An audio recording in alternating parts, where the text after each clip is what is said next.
It's what you're doing, making me feel like I'm falling.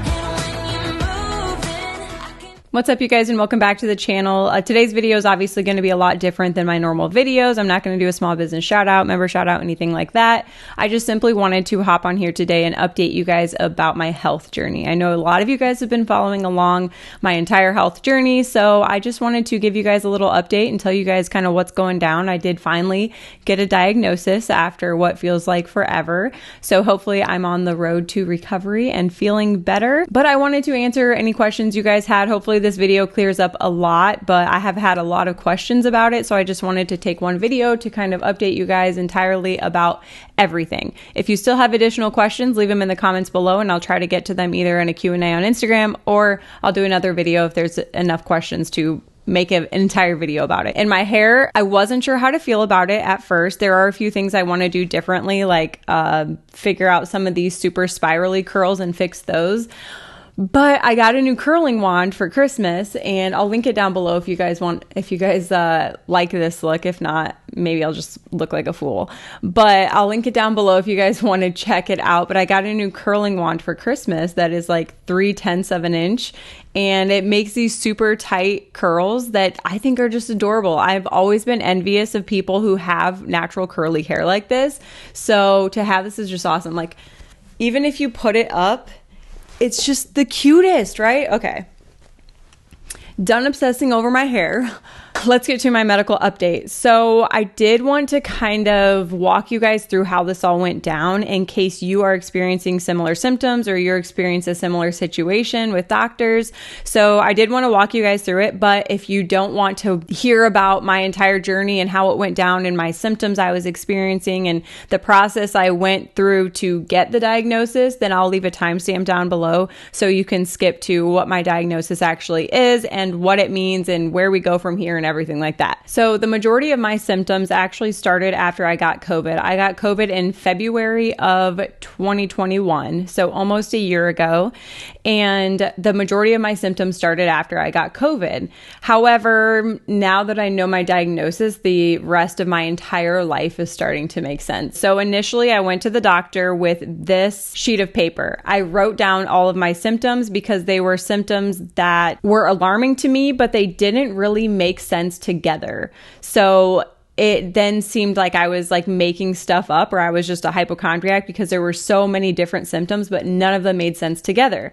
So I ended up just writing them all down so I wouldn't forget to mention any of them, and she could make some type of conclusion about how they're all related. So to start off, I had drenching night sweats, and these night sweats are not just like, oh, I wake up sweaty. It's like I wake up drenched but freezing cold to the point where I have to get out of bed, go change my clothes that are soaking wet, put a towel down on my bed, and go back to bed. When I wake up in the morning, my clothes that are on my floor from when I changed in the middle of the night are still wet. That's how drenched I was when I would wake up with these night sweats. Along with that, I will admit I had a lot of anxiety, irritability, stuff like that, which I haven't really struggled with before. I've been a very just like chill, laid back individual, go with the flow, changes in plans, whatever, like doesn't matter. I was never a very stressed out, irritable person. However, after I got COVID, it seemed like everything changed. I started struggling with anxiety. I don't want to leave my house still. And like I said, this wasn't something I had dealt with before, so it felt like a new symptom to me. I also would get random heart palpitations throughout the day. So where you can just feel your heart feels like it's gonna like pound out of your chest. This one has kind of always been an issue, but I'm always freezing cold. Like when everyone else is hot or everyone else is comfortable, I am layers upon layers, freezing cold. I've always had trouble sleeping. I've always dealt with maybe TMI here, but some constipation and also pain during intercourse. And I've also always had Raynaud's phenomenon, I think is what they call it. I just call it Raynaud's, but basically where my fingers and my toes will turn white when it's cold, and then they will get tingly and purple when the blood flow returns to them. And I'm not talking like just white, but like they look like wax. When I sent my mom a picture of it for the very first time, she sent the picture to my sister. She showed my sister the picture, and my sister told her, "Mom, she's messing with you. Those are wax fingers." Like they straight up turn white/yellow. So those are all of the symptoms I had leading up to COVID. After I got COVID is when things kind of went downhill drastically. So before COVID, I was doing 75 hard. For those of you who don't know what 75 hard is, it's basically like a mindset nutrition challenge thing. I was doing 2 workouts a day every day. I was following a diet. I was drinking a gallon of water a day. I was reading 10 pages of a book a day. I was taking a picture of myself every day. I was feeling amazing. Like I was feeling the best I've ever felt, the most motivated, the most in shape, the most mental clarity, which I think didn't help my situation when I went into COVID. But after I got COVID, you guys know I've had this smell issue. But the weird thing is I got COVID, I recovered from COVID, and then 2 months later is when the smell issue started, which is so weird to me because their theory on it is that the nerves that send the signals to your brain, they connect back into the wrong places after you lose your sense of smell. But I lost my sense of smell while I had COVID. I got it back, was normal. And then 2 months later is when I lost it again, or when everything went haywire and everything started smelling bad. So it doesn't make any sense to me. But anyways, that happened. That's also when the brain fog and memory issues started happening. So during COVID, but then after COVID, it just has never been the same. Brain fog as in I can't think of the words I'm going to say next. Like when I'm talking to my husband, trying to tell my husband a story or what have you, the words Exhibit A, I can hear them in my brain and I know what I'm trying to say and what I'm supposed to be saying, but the brain and in my mouth are just like not connecting. There's like this layer of what I feel like fog over my brain and my body, like connecting and communicating. This also came in the form of like putting the milk away in the pantry. Or there was one instance where I went to go wash my face at night. I went to wash my makeup off and I started to put toothpaste on my hands. There was also another time where I started the microwave, but I had forgot to put the food in the microwave. And these things were happening over and over and over again. And it started to scare me because I'm like, am I going crazy? Am I like losing my mind? Am I losing my memory? Like there's got to be something else going on. Like this isn't normal. And I felt 100% leading up to COVID. So it didn't help that I was like on the highest level of my life, feeling the best I ever have. And then I got COVID and now all this weird stuff is happening and I'm like, ugh. Like it's terrifying. Along with that, I started obviously experiencing fatigue, which I had while I had COVID, but it just never went away after I got COVID. I would also experience random chest pains. I started losing my balance frequently as well. So just like walking or standing, I would start falling to one side or the other, which is not like me. You guys know I've been an athlete my entire life. I was doing CrossFit twice a day before all of this happened. It wasn't normal for me. And then one of the telltale signs for me was every time I would stand up, I would start to get lightheaded. Not even lightheaded. I wouldn't even consider it lightheaded. Every time I stood up, after like 2 seconds of being in the upright position, here's this brain fog coming back.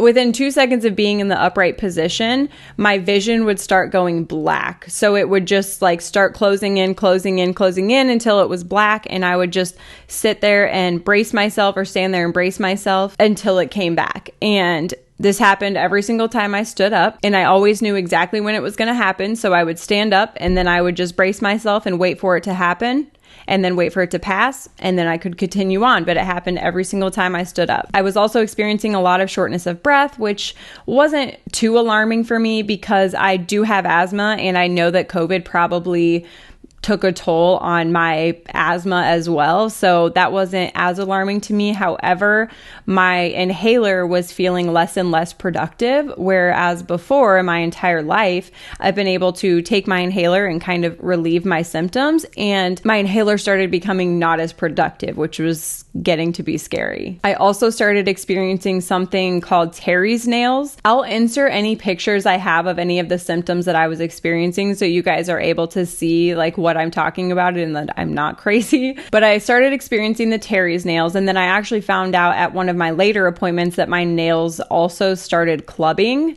I didn't know what that was at first or why or anything, but my doctor actually mentioned that to me when I showed her what I considered to be Terry's nails. When I showed her that, she said, and I actually see some clubbing going on with your... So I also had that going on. Also, one of the main concerns for me was some incontinence issues. So after I had my children, I feel like I have had some incontinence when it came to working out, like jumping rope, jumping on boxes, doing sit-ups, whatever. I would like leak pee a little bit, which I feel like happens with a lot of women. So that obviously wasn't too alarming for me, but it started happening to the point where the first time it happened like this, I was sitting down doing my makeup, like exerting no energy at all, just sitting there doing my makeup, and my entire bladder, what seemed like, just emptied beneath me. And I'm going to put up a picture of the stool that I was sitting on just to kind of show you guys, like it leaked through my pants and onto this stool and soaked the stool. So that happened. It's happened probably like 10 times now, 12 times maybe over the last 10 months. So that was pretty alarming to me because I wouldn't feel like I would have to go to the bathroom, but it would just come out a lot. A lot of it would just pour out of me, and there was no way of stopping it. I didn't feel like I was peeing. It was just coming out. So I decided finally to go to the doctor. I think it was around April or May, and I've had a total of around 10 appointments since then with my primary care doctor. The first appointment, she listened to me. I felt like I was being heard, and she, scheduled me an MRI and what have you. And I go to the MRI, and the MRI doesn't show that I have MS or anything. It showed the cyst, but we have found out that the cyst is asymptomatic. And so right now we're not doing anything with it. So she just said, like, that was the end of her research. She was just like, okay, well, it's not MS, so looks like you're just experiencing some anxiety, and all of these things can be attributed to your anxiety. So we'll just go with anxiety. We'll treat you for anxiety. I felt like there was something more wrong, but I was like, I know that anxiety can manifest itself in different ways. And I did have a very stressful 2020 year. So maybe my body is finally just like giving up after a very stressful 2020 and then having COVID. My body's just like, listen, I can't take care of all these things at the same time. So we're going to give you a little dose of anxiety because I need to focus on other things, right? So I was like, okay, maybe I am just going crazy. I'll just let her treat me for anxiety. So she puts me on an anxiety medication, immediately does not do well with me at all. I wake up every morning feeling like I have these like butterflies in my stomach, but all over my entire body. So the feeling that you get when you go down a roller coaster, like the big drop, I had that feeling, but all over my body every single day when I would wake up. So after 2 months, I think on that, I went back for a follow-up appointment and I said, this is not working out for me. I need something else. So she put me on another anxiety medication and made sure to note that this one was for people with severe anxiety, right? At this same appointment is when I asked to be tested for POTS. I asked if she could give me a referral to be tested for POTS. I had been doing my own research and talking to my friend who has POTS, and she was like, you should definitely get a tilt table test done because a lot of your symptoms are aligning with what I have. And her symptoms were brain fog, fatigue, lightheadedness when she stands up, like all of the symptoms I was experiencing, she was also experiencing. So I asked my doctor, can I get a referral to get tested for POTS? And they do that through a tilt table test, which I'll talk about later. But she was very reluctant. She was like, well, let me just see. Like, I really don't think that's what it is, but let me just see. Go ahead and sit down and then stand up and we'll check your vitals. And at that point, I kind of realized that she didn't know anything about POTS because I had been doing my own research, and I knew that it wasn't just simply a matter of like, sit down, stand up, test them. There's like an entire process. Like, you have to lay down, check your blood pressure and your pulse after a minute, stand up, take it again, your blood pressure and your pulse, and then a minute later, do it again, do it again, do it again. So I knew at that point she didn't understand what POTS was, but she did her little exam thing. I sat down, I stood up. She was like, yeah, that's not it. Like, your blood pressure does this and your pulse does this. Like, that's not what it is. She really wanted me to go to psychiatry. But since I had that cyst on my brain, she told me that I could also go to neurology just to see kind of like what's going on, if they're going to do anything about it, which she was sure that they're not going to do anything about the cyst, but gave me a referral to neurology to make me feel better talking to a neurologist about what's going on with my brain. So because she gave me that referral, I was able to switch the neurologist that I was referred to a POTS specialist neurologist. And that's the only way that I was able to advocate for myself. Like, because I had that referral to neurology, that's the only reason I ended up getting this tilt table test done, because she didn't think that that's what this was. So she wasn't going to give me this referral to begin with. So once I got that referral to this neurologist, who also specializes in POTS and autonomic dysfunction, they were requesting that I have a tilt table test done because that's what he specializes in, and because they got my records and they noticed that like the symptoms align, right? So they requested I get the tilt table test done. And so she had to write the referral for me to get the tilt table test done. Upon doing all my research about finding the best POTS specialist, who was also a neurologist, I found Dr. Kinsella's office. Dr. Kinsella is well known within the dysautonomia community. He has done like different public speaking about dysautonomia and stuff like that. So I felt like he was a very reputable doctor to go to regarding my symptoms. The only problem was, since he was such a reputable doctor, he was booked out for 6 months. But I was willing to wait it out because I wanted to go to a reputable doctor that would actually be able to help me. However, they were able to get me in for the tilt table test right away. So I had my tilt table test, I think in August, maybe July. But basically, a tilt table test is how they diagnose autonomic dysfunction of some sort, or POTS or whatever. So the way that a tilt table test works is they strap you onto a bed and you're laying down, and they strap your arms, your legs, and your midsection to this bed, and then they hook you up to a bunch of different monitors to see how your blood pressure and your pulse and your body temp react to being in the upright position. And initially, upon going into this, I was like, nothing's gonna happen. Like, I've been in an upright position for an extended period of time before. I was not expecting anything at all to happen. However, going into this tilt table test, you have to be free of all meds. You cannot be on any type of medication. So I had to cold turkey for 48 hours, quit the medication she had me on for severe anxiety, which, if you look it up, it's called Paxil, and it is known by doctors as like the antidepressant from hell, because it's very hard to get off of and the withdrawal symptoms are terrible. So I went into this appointment for the tilt table test already with the pounding migraine.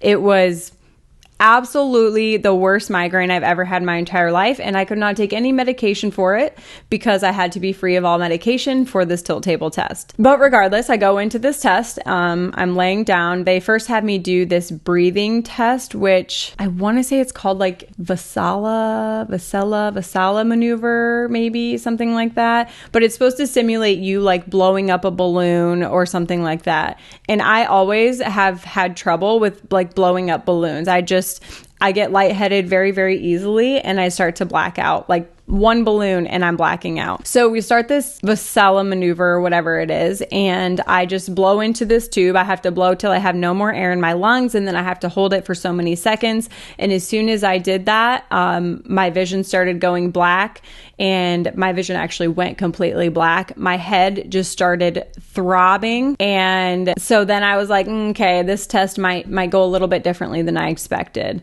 I don't know what that means. I don't know like what my reaction to the whatever maneuver meant, or if it meant anything. I still don't know, but it was at that point that I realized that maybe this would go differently. So I'm laying on the bed. She takes my vitals. She turns me upright. But like I said, I have had many instances where I've been standing for extended periods of time and I've been like fine. I mean, I've had instances where like in the summertime when it's really hot outside, there was one instance I remember specifically where I was at one of Graham's T-ball games and I couldn't stand for an extended period of time. I started getting lightheaded and nauseous and my head was pounding if I was standing for too long. I felt like I was legitimately going to pass out, but that happened only on a few occasions. So I was thinking, you know, I'm going to be in a controlled temperature environment and nothing is going to happen. So anyways, she puts me on the table, she stands me up, and almost immediately, within a few seconds, I would say within 10 seconds, I start feeling lightheaded,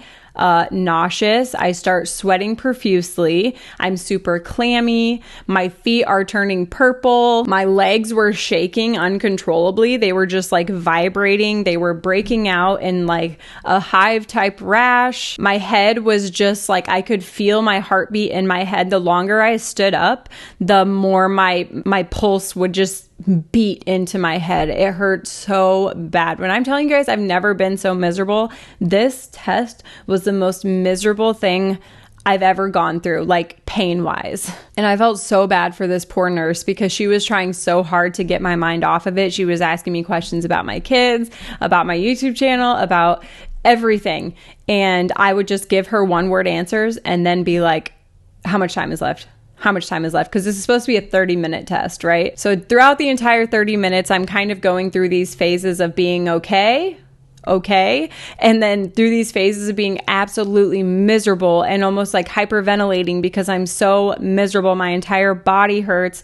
And I think the difference was normally when I'm upright for an extended period of time, I'm walking around or I'm doing some type of physical activity.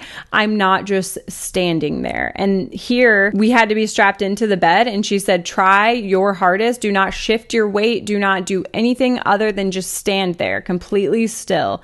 And I think when I'm moving around, it allows my body to like push blood through my body. But when I'm just standing there, it doesn't, my blood doesn't flow right. And you guys will see why. But I think it was about 22 to 24 minutes in, I started feeling very, very nauseous and dry heaving.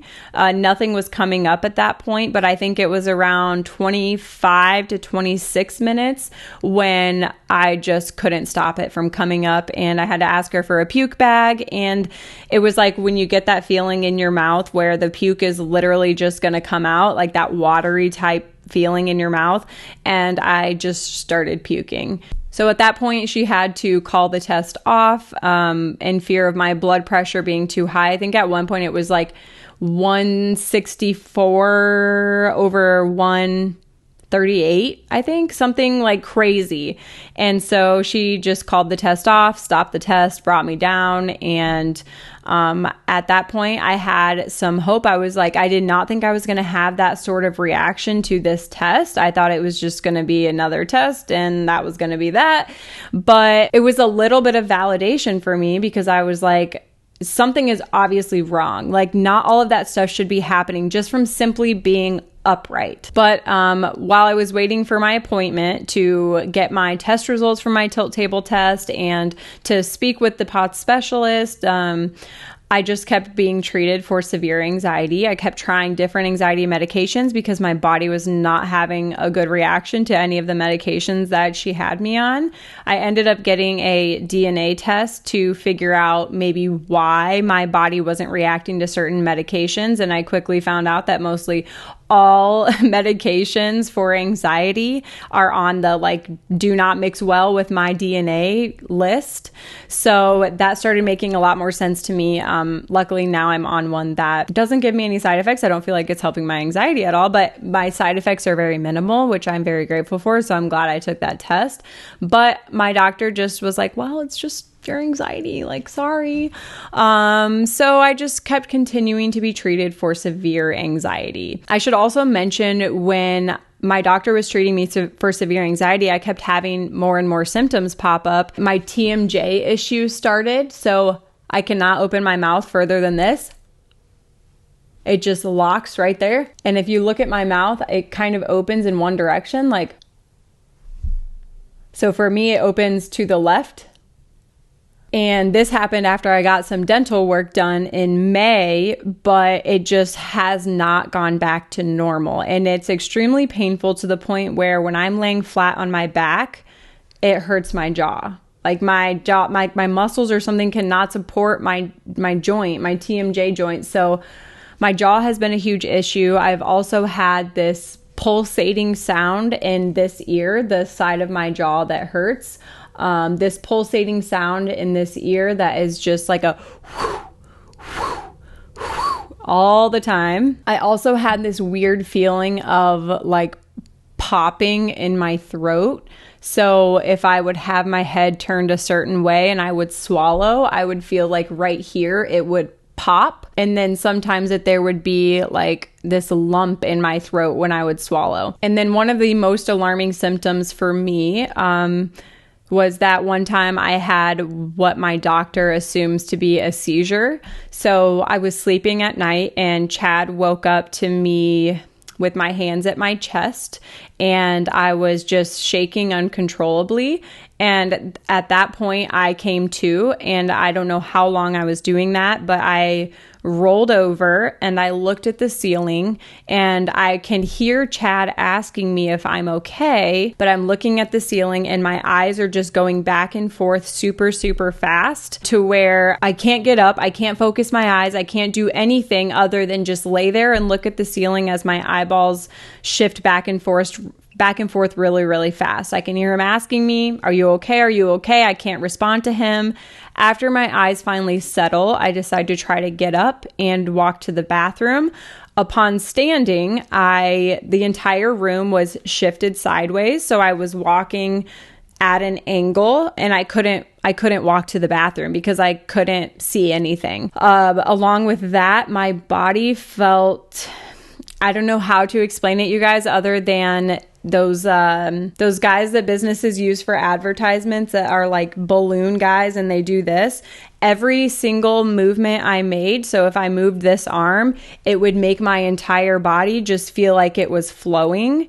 And every step I took, it sent a flow up through my body. I told Chad, I was like, if I was like on something and expecting that to happen, it would feel like a cool sensation. It felt very, I don't know, it felt like my body was fluid. If I would have been expecting that, I probably would have been like, oh, this is kind of cool. But I wasn't, and I had no clue why my body was doing this. So it was terrifying. After that, I just went back to bed because I couldn't go to the bathroom. So I just laid in bed and just sat there like, what the hell just happened?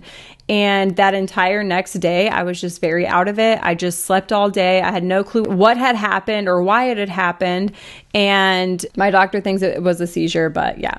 I finally get into the pot specialist where I finally get a diagnosis. Thank God. He just ran a bunch of other tests, went over my tilt table test results, and diagnosed me with hypermobile Ehlers-Danlos syndrome, postural orthostatic tachycardia syndrome, also known as POTS, MCAS, which is mast cell activation syndrome, and obviously chronic migraine and post-COVID syndrome, which kind of go hand in hand with everything else. And of course, I'm still learning a lot about this, so don't take any of this as like medical advice or fact or what have you. Just know that I'm still learning a lot about it. I'm just telling you what I know and what I have perceived through my communication with my doctor and his recommendations and what have you. But from my understanding, I have always had Ehlers-Danlos syndrome and MCAS. but something like POTS lies dormant in my body until I get a viral infection like COVID, which jumpstarts it like it would an autoimmune disease. And POTS is like on the verge of being considered an autoimmune disease. There's more studies being done, whatever. But that's what I understand of it, that I've always had the other two. And then the POTS kind of sparked up once I got COVID. So I want to kind of explain what each of them is and what it means. So hypermobile Ehlers-Danlos syndrome is also known as EDS, and it is a connective tissue disorder that affects the collagen in your body. So there's a certain criteria that you have to meet in order to be diagnosed with Ehlers-Danlos syndrome. And I will put it up. If you guys are interested in the criteria, I will do a separate video on that. But basically, it's a bunch of different hypermobile tests. Also, I don't know. There's a lot of stuff in addition to that. There's a big, huge misconception that hypermobile Ehlers-Danlos syndrome is simply just hypermobility, but that's not it. Like, hypermobility in itself does not cause all of these issues. It's like Ehlers-Danlos syndrome that causes the issues along with a bunch of other factors. But Ehlers-Danlos syndrome does manifests itself in hypermobility, but it also comes with a lot of other issues since it affects the collagen in your body. If you have EDS, or you suspect you have EDS, or you know someone who has EDS, my doctor recommended this book called Disjointed, and I highly this is like my Bible now. Anytime I'm having an issue now, I'm just like, okay, let's see here. Oh, yep, there it is, you know. So I highly recommend this book. It has just anything and everything you can possibly think of about EDS in this book. But EDS is multisystemic, which means that it affects multiple organ systems. So it affects your autonomic nervous system, your gastrointestinal system, your immune system. It comes with many different comorbidities, I think is what they call them, where it just comes with a bunch of other different issues that aren't related to hypermobility. For me, this comes in the form of POTS and MCAS, also some intestinal issues, but it shows up for many people in different ways. I just wanted to go over a few of the symptoms for you guys that may be indicators of this. So obviously the joint issue. So one of the tests that they do is if you can touch your thumb to your wrist. So hypermobility in general, joint pain, smooth and stretchy skin. So a lot of us with EDS can stretch our skin very far. A lot of us are considered double jointed, or where we can like bend our joints backwards like so. I don't know how to get this to focus, but I can bend my finger joints backwards. Also, one of my party tricks used to be that I was able to stick my fist in my mouth. Obviously, I'm regretting that now, considering I can't open my mouth far enough to get food in it. But muscle and joint pain, joint dislocation and subluxation. So I actually had shoulder surgery because the sac that surrounds my shoulder joint basically was extremely stretched out, which happens from EDS. And so they had to cut the sac and overlap it in order to give my joint more support because it would consistently sublux. Also my jaw, you guys know. Intestinal issues, which for me comes in the form of constipation, autonomic dysfunction, which for me comes in the form of POTS, pelvic prolapse, which I won't get too much into that because it's a little bit TMI, but just know, you know. Painful intercourse, which I've struggled with for my entire life. I don't know how to say this word, but pysogenic palpals. So I'll insert a picture here of the ones on my heels, and then I think I made a little video of me popping the ones out on my wrist. Atrophic scarring, or atrophic, whatever scarring, I will insert pictures of those as well. Unexplained stretch marks. I remember when I was a kid, like very, very young, I was always athletic, and I remember my mom questioning what was on my inner thighs when I was like probably 10 years old. And I was never like overweight. And I had all of these stretch marks on my inner thighs and my breasts. But anyways, it is diagnosed through what they call the Baton scale criteria. So my Baton score was a 7 out of 9, and you need 5 out of 9 to be diagnosed with Ehlers-Danlos syndrome. Along with Ehlers-Danlos syndrome came my POTS diagnosis, which is a form of dysautonomia or autonomic dysfunction. Basically, our autonomic nervous system is the system that controls all of our bodily functions that don't require thought in order to function. So things like our body temperature, our pulse, our blood pressure, our blood circulation, stuff like that. So for a normal person, when they stand up, their body naturally constricts the blood vessels in their legs to push the blood up through their body to get it to their vital organs, their heart, their brain, etc. For someone like myself and those of us with autonomic dysfunction, or POTS specifically, when we stand up, our brain isn't getting that signal to push the blood from our legs. And so the blood just pools in our feet and our legs.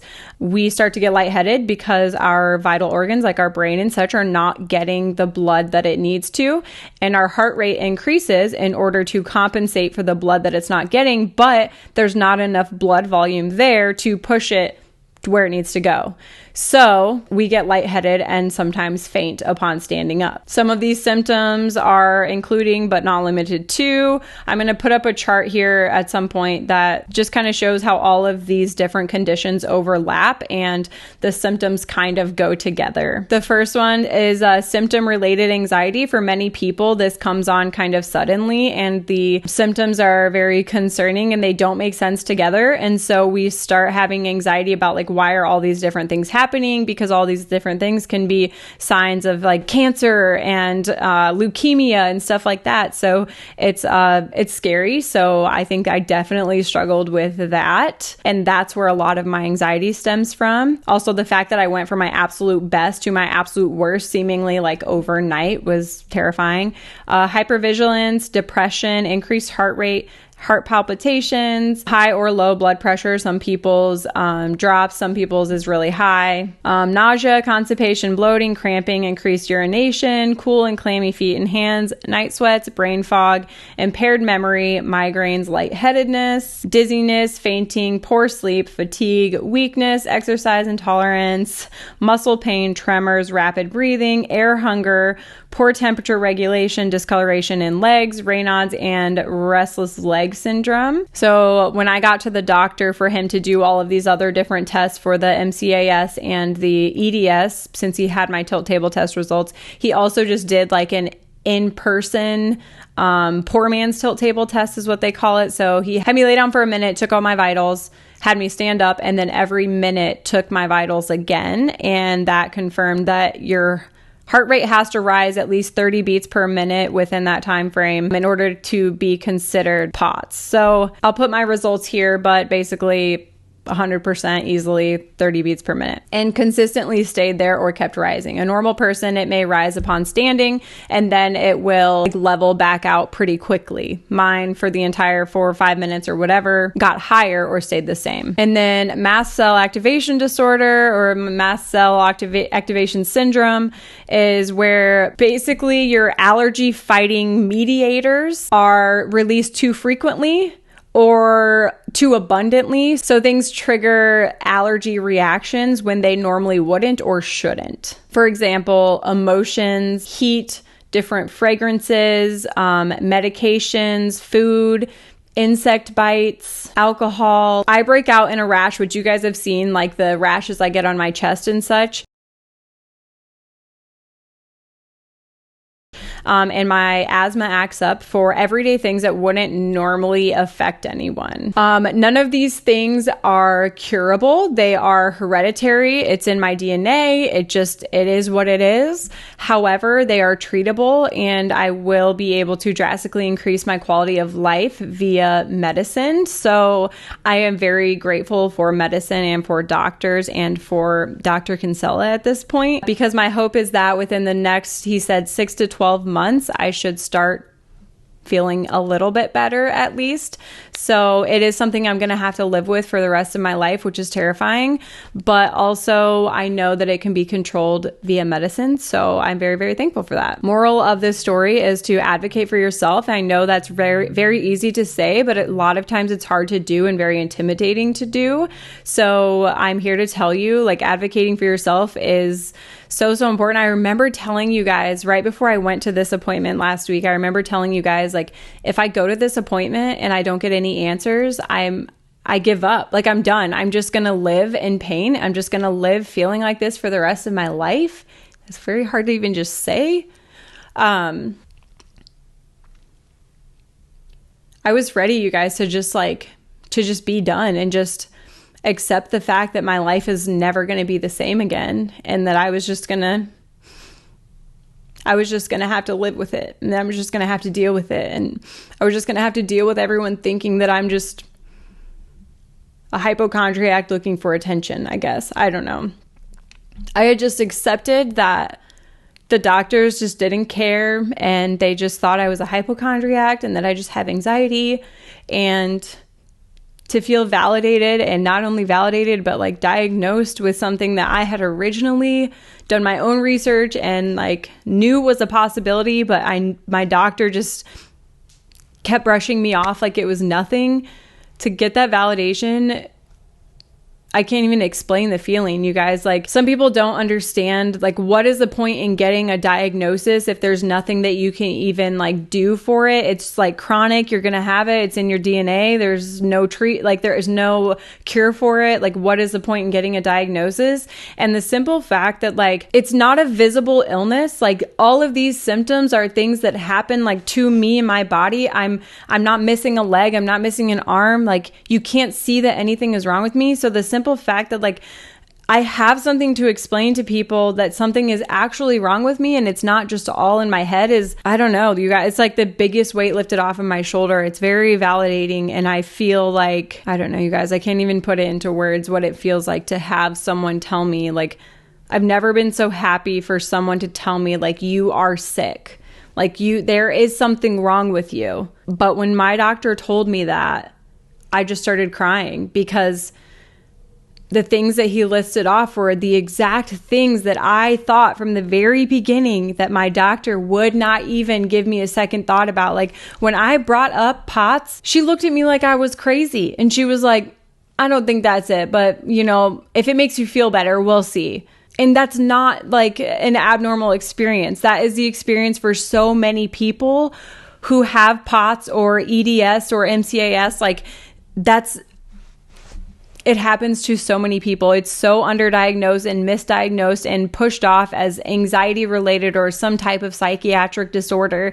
It's very sad, and it shouldn't come to that point, because truly, honestly, like, I was very close to my breaking point at some times, because, like I said, I was at my very best, and then to go from my very best to feeling my absolute worst is terrible. So yeah, basically, you guys, I know this video is probably going to be all over the place because this has been a long journey for me, but I know for a lot of people it is an even longer journey. It is years. So yeah, that's what's going on with me. Let me know if you guys have any questions below. I'd be happy to answer them. And yeah, more of the story, advocate for yourself. Don't let doctors dismiss you when you know something is wrong with your body. You know your body better than they do. So I hope that answers some of your guys' questions. Thank you guys so much for listening and following along on my health journey. I will keep you guys updated as time goes on, and I'll try to share with you guys how treatment is working for me, how the medications are working and such. So thank you guys for watching. I hope this video was helpful for you, and I'll see you in my next video. Bye. Moving slower, I don't know what it is.